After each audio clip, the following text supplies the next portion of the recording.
Halo teman-teman sekalian, kali ini kita akan belajar tentang Enterprise Resource Planning atau nanti akan kita singkat sebagai ERP. Deskripsi materi. Materi ini nanti akan membahas tentang konsep dari ERP, tujuan dan peranannya serta penerapannya. Adapun untuk tujuan pembelajarannya, nantinya mahasiswa diharapkan memiliki pengetahuan tentang konsep ERP dan mampu menerapkannya dalam konsep e-business.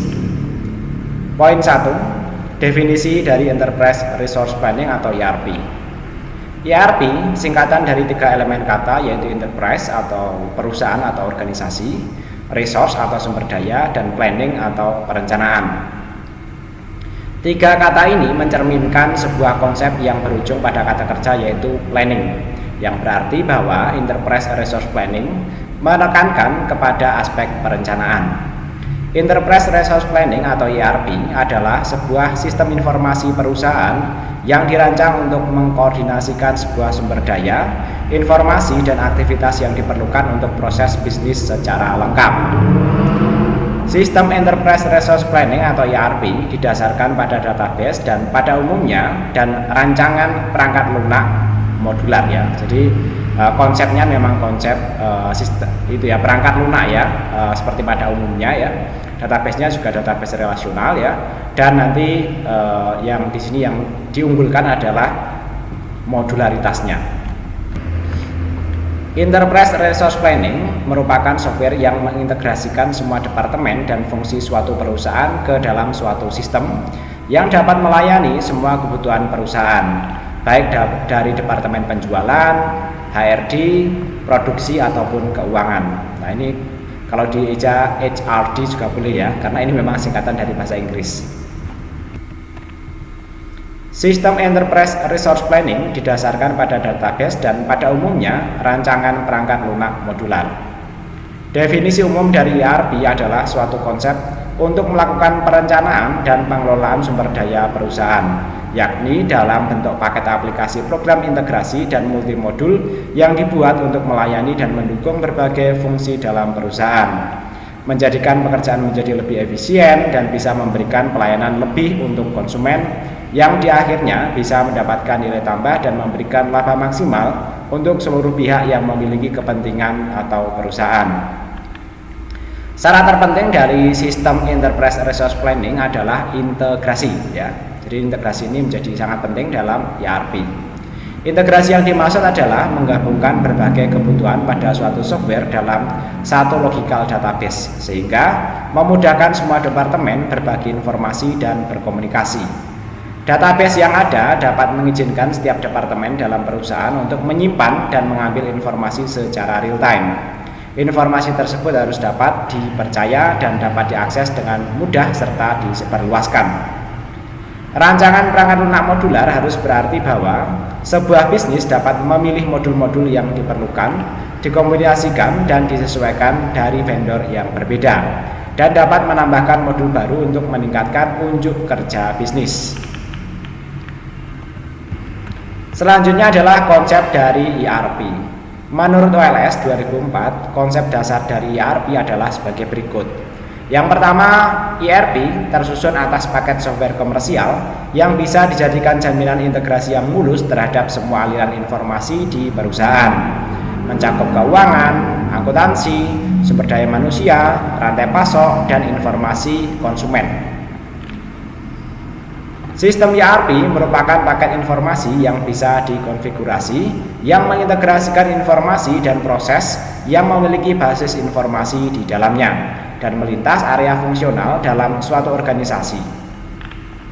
Satu basis data, aplikasi dan satu kesatuan antarmuka di semua enterprise. Jadi ERP itu aplikasinya ya satu ya, kemudian database-nya juga satu ya.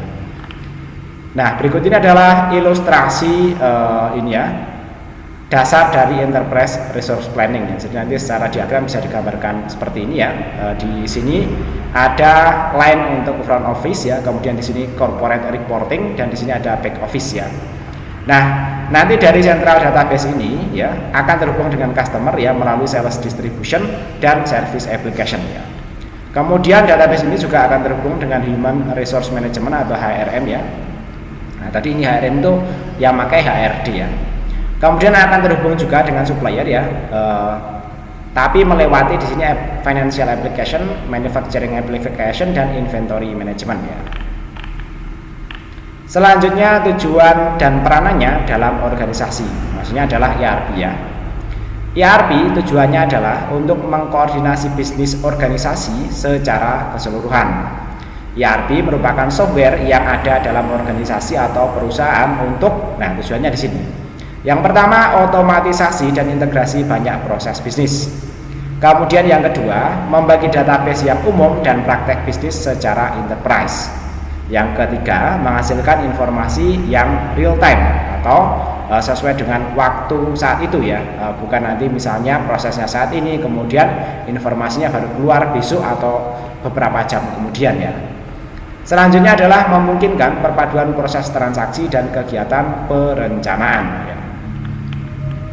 Lanjut mengenai ERP dalam klasifikasi sistem informasi. Jadi kalau kita nanti melihat klasifikasi sistem informasi ya, ERP itu nanti akan ditempatkan di sisi yang sini ya, paling bawah ya.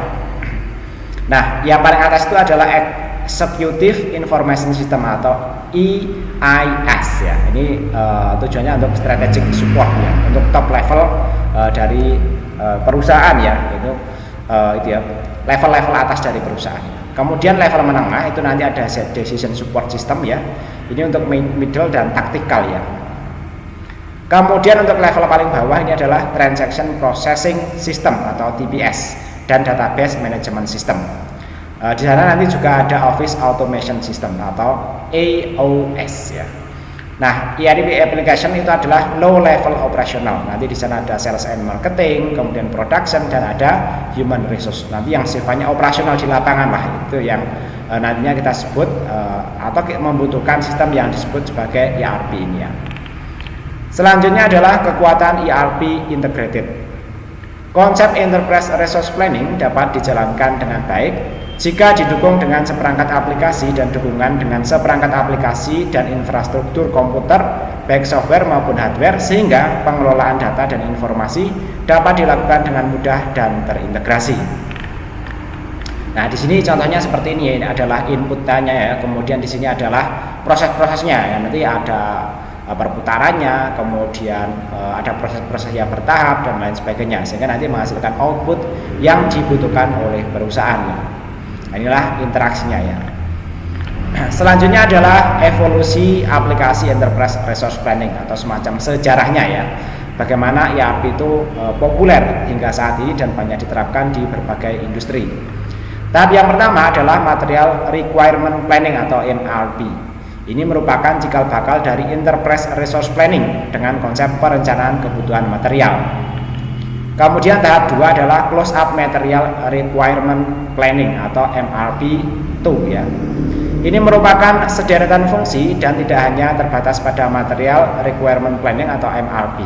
Terdiri atas alat bantu penyelesaian masalah prioritas dan adanya perencanaan yang dapat diubah atau diganti jika diperlukan. Kemudian tahap ketiga adalah manufacturing resource planning. Jadi menggunakan singkatan yang sama ya. Tapi nanti bukan hanya material lagi, tapi manufacturing. Ini merupakan pengembangan dari close up material requirement planning atau MRP yang ditambahkan 3 elemen, yaitu perencanaan penjualan dan operasi. Jadi nanti melebar kemana-mana. Ide awalnya ini hanya untuk pengelolaan material saja ya, tapi nanti pada akhirnya konsep-konsep yang lainnya nanti juga akan tergabung dalam ERP ini. Nah, ini nanti termasuk juga antarmuka keuangan dan simulasi analisis dari kebutuhan yang diperlukan. Kemudian tahap yang keempat ya, sudah ada istilah ERP. Ini merupakan perluasan dari manufacturing resource planning atau MRP 2 ya, yaitu perluasan pada beberapa proses bisnis, diantaranya integrasi keuangan, rantai pasok atau supply chain, dan meliputi lintas batas fungsi organisasi dan juga perusahaan dengan dilakukan secara mudah. Kemudian tahap kelima ini sudah masuk ke Extend Enterprise Resource Planning atau ERP 2. Merupakan perkembangan dari Enterprise Resource Planning yang diluncurkan sekitar tahun 2000 serta lebih kompleks dari Enterprise Resource Planning sebelumnya. Nah, kurang lebih nanti perkembangannya seperti ini ya sampai tahun 2000-an. Untuk saat ini ERP itu bahkan ya juga menangani Customer Relationship Management, Supply Chain Management, dan Human Resource Management ya. Nanti memang semuanya ya, supply management, inventory management, production, engineering, finance ya, kemudian human resource ya, kemudian delivery ya, sales and marketing serta customer support itu memang bagian dari manufacturing atau proses industrialisasi. Karena industri tanpa terkoneksi dengan pemasaran itu juga bisa menjadi blunder, misalnya produksi dalam jumlah banyak dan tidak mengetahui informasi pemasaran pada saat itu, tentu itu akan menjadi blunder bagi perusahaan atau menciptakan kerugian yang sangat besar. Modul-modul standar yang biasanya terintegrasi dalam suatu sistem ERP setidaknya yang pertama adalah keuangan. Nah, dalam menjalankan operasionalnya, setiap lembaga memiliki beban biaya yang dikeluarkan untuk investasi aktiva tetap, sewa, dan gedung. Dalam modul ini mendukung pekerjaan pengadaan, pemeliharaan, penjualan atau penghapusan, penarikan hingga depresiasi nilai aktiva. Kemudian yang kedua adalah logistik. Modul logistik secara fungsional digunakan untuk memproses pengadaan, penjualan, dan distribusi logistik yang digunakan oleh perusahaan. Kemudian yang ketiga adalah sumber daya manusia. SDM merupakan aset terbesar perusahaan yang memerlukan pengelolaan yang baik dan terukur dari mulai perekrutan, penjadwalan, dan pemrosesan gaji. Yang dikelola dalam modul SDM yaitu pembayaran gaji, manajemen tugas, ongkos tugas keluar kantor, bonus atau kompetensi, perekrutan hingga perencanaan kebutuhan tenaga kerja. Selanjutnya yang keempat adalah bisnis proses support.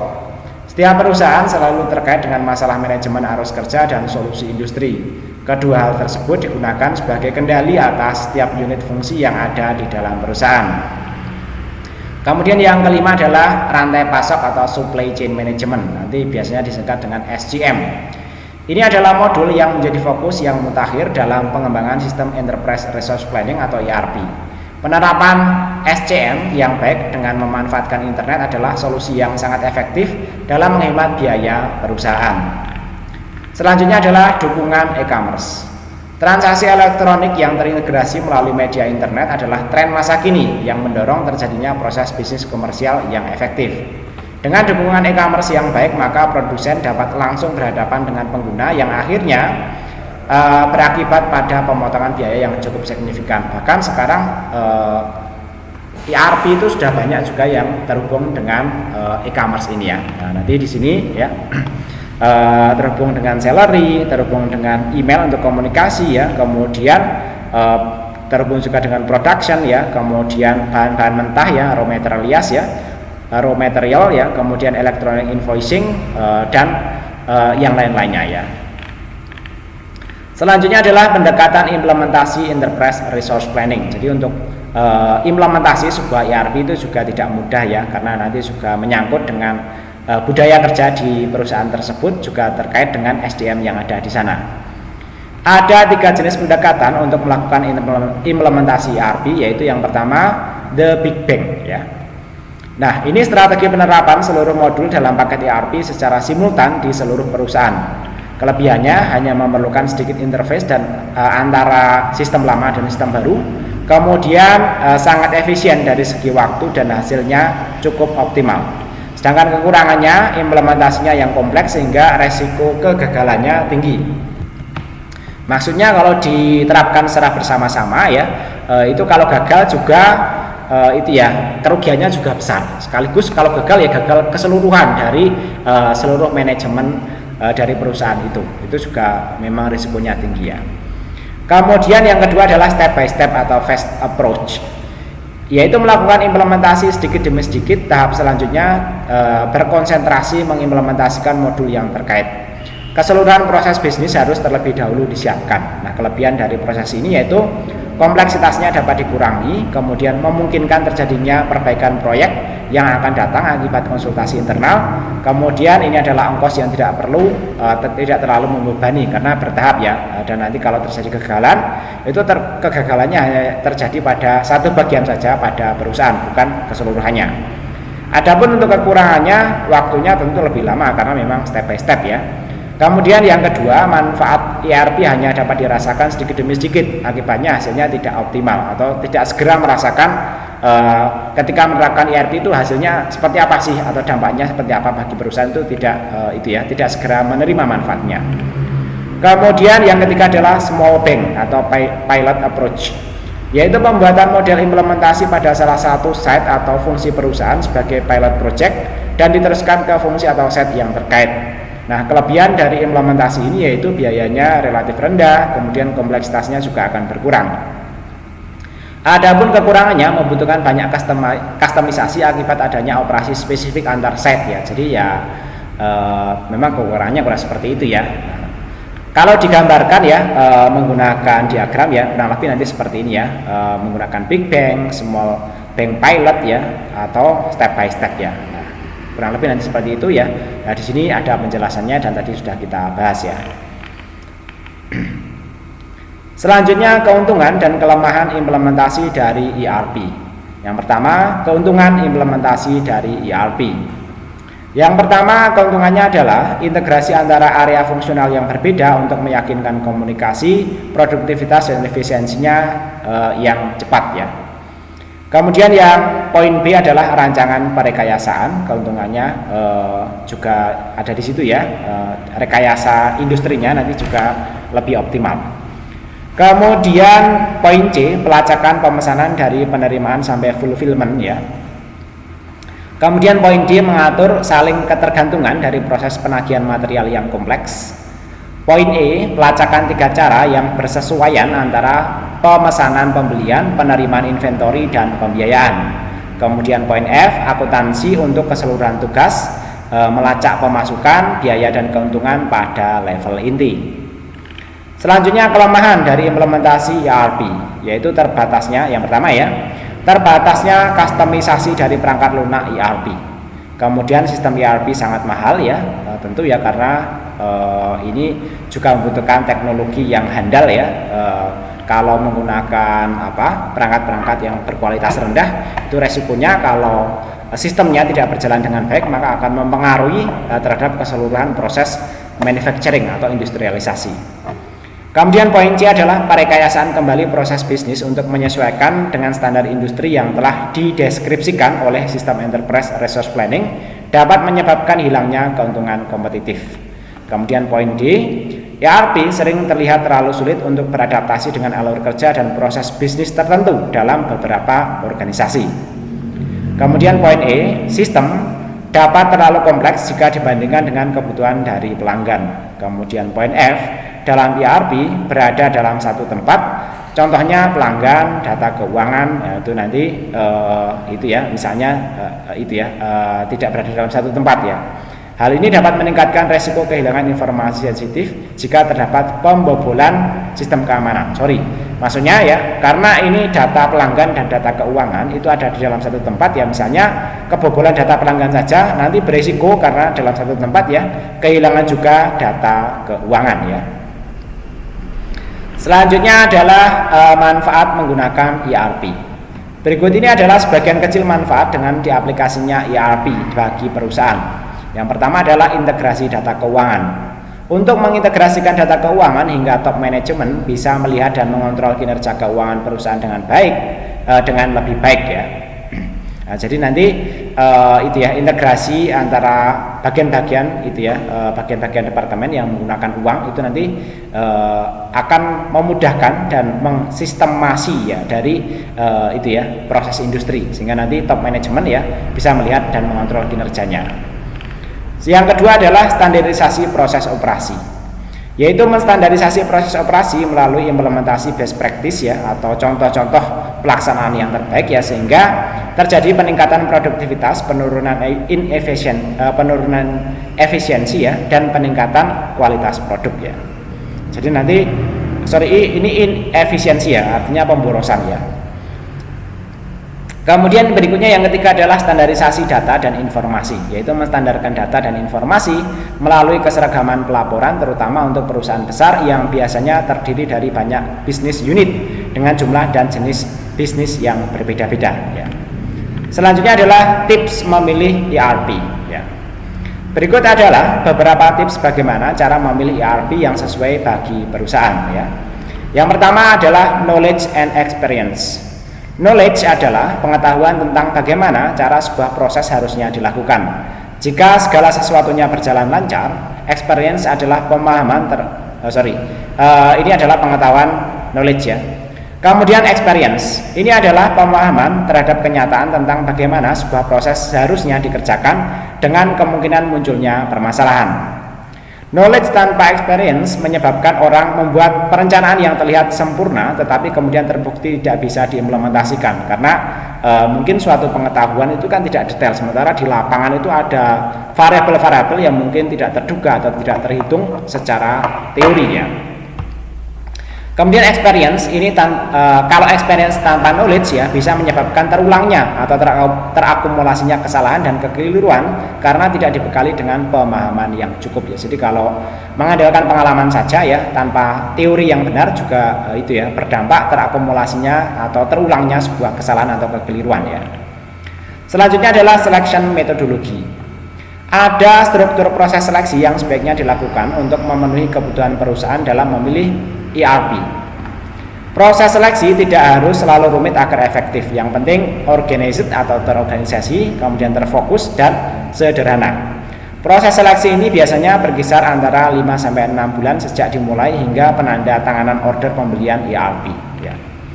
Selanjutnya adalah analisa strategi bisnis, yaitu bagaimana level kompleksitas di pasar dan apa harapan dari customer itu dianalisa. Kemudian adakah keuntungan kompetitif yang ingin dicapai.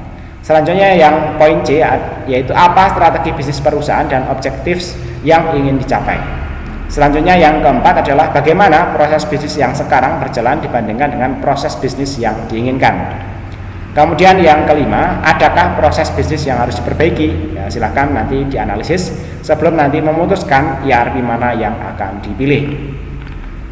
Nah, masih ada pertimbangan lain lagi yaitu apa dan bagaimana prioritas bisnis yang ada dan adakah rencana kerja yang disusun untuk mencapai objektif dan prioritas tersebut ya. Sedangkan yang ke poin G ya, yaitu target bisnis seperti apa yang harus dicapai dan kapan ya.